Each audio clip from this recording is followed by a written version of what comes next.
Hello tout le monde, j'espère que vous allez bien. J'aurais aimé pouvoir vous dire que je sais exactement pourquoi je fais cette vidéo, mais ce n'est pas le cas en fait. C'est-à-dire qu'à la base même, quand j'ai reçu autant de messages me demandant de parler des histoires de fesses de Will, de Jada et de August, j'étais un peu blessé en fait. Mon ego a fait fou. C'est-à-dire qu'après toutes ces analyses musicales sur les carrières, le R&B, les voix et même la direction artistique, on nous ramenait finalement aux histoires de caleçons sales de Will et de Jada. Alors c'est vrai qu'ils ont un titre ensemble qui est plutôt pas mal.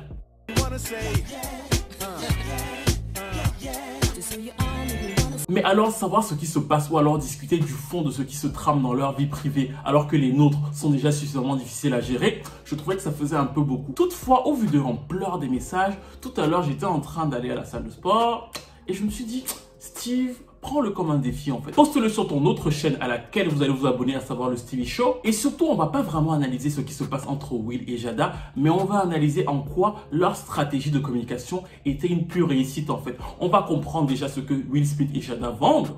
Quel était le dilemme? Parce que dans cette histoire, il y avait bien sûr un dilemme. Et comment ils ont réussi à plutôt brillamment s'en sortir. Parce que oui, tous les messages, tous les débats, tout ce qui se trame, y compris même les moqueries de rappeurs comme 50 Cent, prouvent qu'ils ont vraiment réussi cette opération de communication. Donc n'hésitez pas à liker, à commenter, à partager. Et on va commencer l'analyse quoi.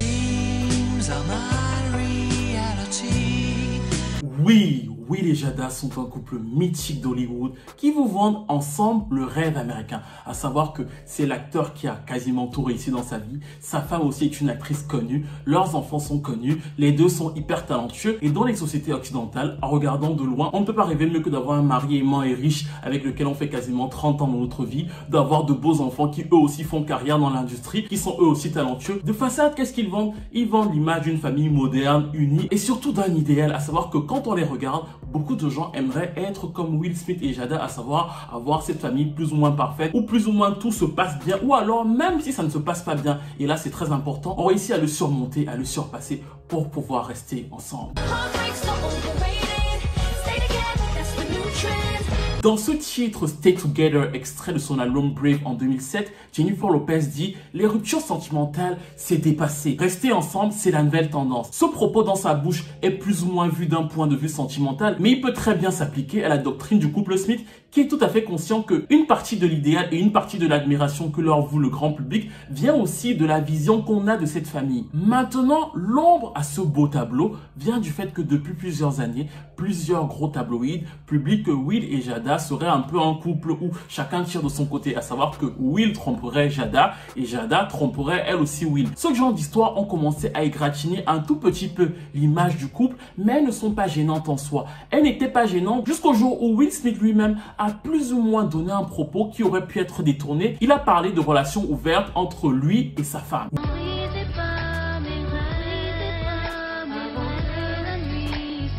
Oui, les gens ont été choqués, ils ont réagi de manière assez brutale. Pourquoi? Parce que leur rêve se brisait. Ils perdaient un peu cette image du couple idéal. Et c'est pour ça que Will Smith a tout de suite après fait un rétropédalage. Ses communicants et lui se sont rendus compte de quoi? Ils se sont rendus compte que le public n'était pas prêt à comprendre que lui et Jada, c'était plus ou moins open bar. Et après, chacun se retrouve pour s'occuper des enfants. C'était une idée qui ne leur faisait pas rêver. Et donc, de fait, on était revenu à une communication plus classique qui balayait totalement cette idée de la relation ouverte jusqu'au moment où, effectivement, August Alsina a fait son interview.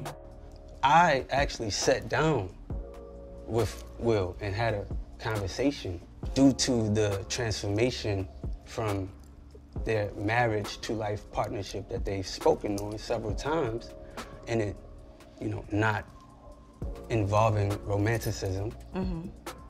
He gave me his blessing. Il dit deux choses dans cette interview. La première, c'est qu'il dit encore une fois que Will et Jada sont dans une relation ouverte et sont plus ou moins partenaires de vie, mais ne sont plus dans une relation sentimentale.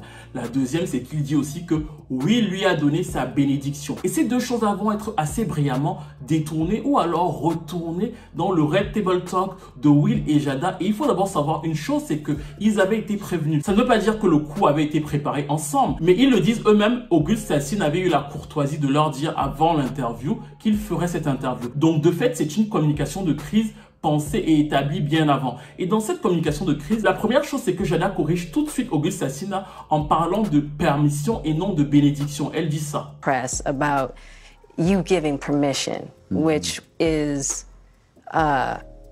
you know, the only person that can give permission in that particular circumstance is myself. Yes. Elle se lance dans une espèce de théorie plus ou moins fumeuse qui n'a pas totalement de sens si vous regardez exactement l'interview. Vous vous dites, mais pourquoi elle dit ça en fait? Et elle finit par dire que je suis la seule personne à pouvoir donner la permission d'avoir une relation avec quelqu'un d'autre. Et on peut se dire que c'est féministe. Mais en fait, ça ne l'est pas du tout. Ce qu'elle fait à ce moment précis, c'est qu'elle essaie de faire confondre les choses. Auguste Alsina a dit que Will Smith avait donné sa bénédiction. Et elle, du coup, elle vous parle de permission en vous disant Will Smith n'a pas donné de permission. Mais il n'a jamais dit que Will Smith a donné de permission. Il a dit Will Smith a donné sa bénédiction. À savoir que Will Smith était au courant, était plus ou moins d'accord avec leur histoire. Là, elle vous dit non, moi, je suis la seule personne à pouvoir donner ma permission pour avoir une relation avec quelqu'un d'autre. Ce sont deux choses totalement différentes, mais elle le fait à dessein. Le but est de consciemment éloigner Will Smith de cette relation avec August. August, an entanglement with August. La séparation comme Evan et Kelly Rowland, et on en arrive plus ou moins au coup de génie de cette interview. À savoir que maintenant qu'elle vous a dit qu'elle était la seule personne capable de se donner la permission, elle avoue, elle vous dit qu'elle était dans un entanglement avec August. Mais ce qu'il faut surtout retenir, c'est qu'avant d'en arriver là, elle pose les bases. Elle éloigne d'abord Will Smith de la potentielle implication dans cette relation, et ensuite les deux ensemble vous font une grosse révélation. C'est-à-dire qu'ils vous donnent un peu, et le peu qu'ils vous donnent, c'est de vous dire qu'ils étaient séparés, qu'ils vivaient une mauvaise période. Because we were separated amicably. Le coup où on détourne permission et bénédiction, c'était plus ou moins l'ouverture du match. Ensuite, les propos larmoyants qui ont traîné, c'était en fait la course pour arriver dans la surface de réparation de l'autre camp. Quand ils sont arrivés dans la surface de réparation de l'autre camp, alors qu'ils avaient déjà tous les arguments pour marquer le but, ils ont quand même tenu à avoir le penalty. Et le penalty, donc, c'était la révélation des problèmes de couple. Et là, tous les deux ensemble, main dans la main, ils vont réussir à marquer le but. Et le but, c'était quoi? And I think it could feel weird for people that we're laughing and talking about it, but it happened so long ago. You know, and our experiences of working through it, fighting through it, talking through it, and therapizing through it. Oui, le rêve américain encore et toujours lui. Je faisais mes choses de mon côté, j'étais triste. Will faisait ses choses de son côté, il était triste. Et surtout donc, après cette épreuve, après cette peine, après cette douleur, nous avons réussi en tant que couple à surpasser tout ça, à aller de l'avant. Nous sommes de meilleures personnes. Et c'est dans la difficulté, c'est dans l'adversité que nous menons en général les plus beaux des combats. Nous sommes dans la communication typique de crise à l'américaine et c'est exactement le plan qui a été exécuté. Et l'extrême majeure partie des gens ont adhéré à ce plan de communication parce que tout le monde s'est mis à se dire oui, Jada a trompé Will, Will a trompé Jada. Certains ont même essayé de se dire que oui, Will avait les yeux rouges, regardez comment il est heurté. Pourquoi? Parce que ça entre dans leur réel. Ils avaient l'impression d'assister à une télé-réalité et dans tout ça, la majeure partie d'entre eux ont effacé, ont oublié l'idée principale qui était effacée et qui était à oublier, à savoir la relation ouverte. Parce que la relation ouverte, pour le moment, encore une fois, le public n'est pas prêt. Donc de fait, tout ce qui a été fait, tout ce qui a été dit dans ce moment, c'était pour éloigner au maximum l'idée que Will et Jada puissent être dans une relation totalement ouverte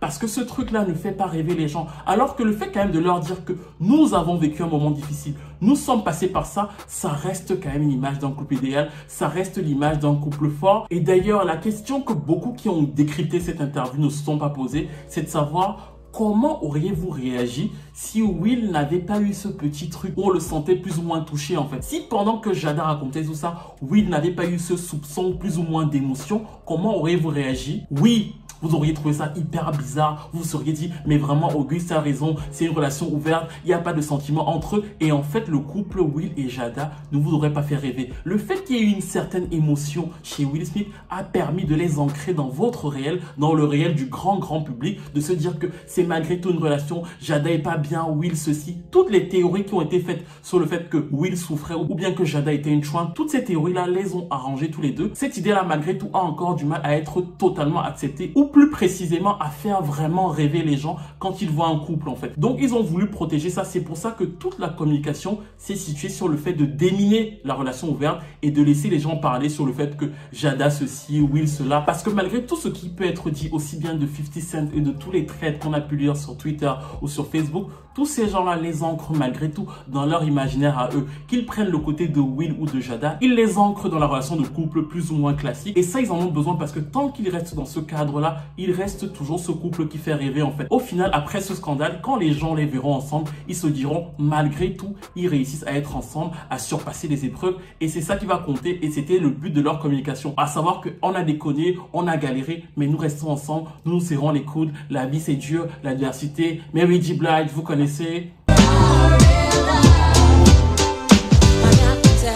J'ai trouvé que c'était vraiment une très bonne opération de communication et d'ailleurs ils ont installé ça comme une sorte de tell-all, confession, Will et Jada et c'est ça qui en a rajouté au côté dramatique et au côté télé-réalité de la chose. C'est pour ça que les gens ont cru qu'ils étaient dans leur réel. Mais en réalité, quand vous prenez un peu de recul, ça dure 12 minutes et on n'apprend rien de plus en fait. Si c'était une vraie conversation, une vraie discussion, Jada aurait pu dire à Will, mais peut-être qu'un jour tu m'as fait ça ou alors ceci. Non, elle sait exactement ce qu'il faut dire, elle sait exactement ce qu'il faut mener dans l'interview pour marquer le petit but. Entanglement with August. Entanglement with August. Entanglement with August. L'idée de la relation ouverte s'envole et finalement on se retrouve avec un couple qui certes n'est pas parfait mais qui ressemble à beaucoup de couples qu'on a plus ou moins connus dans la vie, à savoir qu'ils ont une étape, ils s'en relèvent et il est désormais temps qu'on s'occupe de nos propres affaires. Bref, nous arrivons à la fin de cette analyse. N'hésitez pas à liker, à commenter. Dites-moi tout dans les commentaires. N'hésitez pas à me dire ce que vous avez pensé de cette analyse. Et si vous n'êtes pas d'accord avec moi, c'est pas grave. Je ne me prends pas pour un docteur Love. Et je vous retrouve très vite pour parler de musique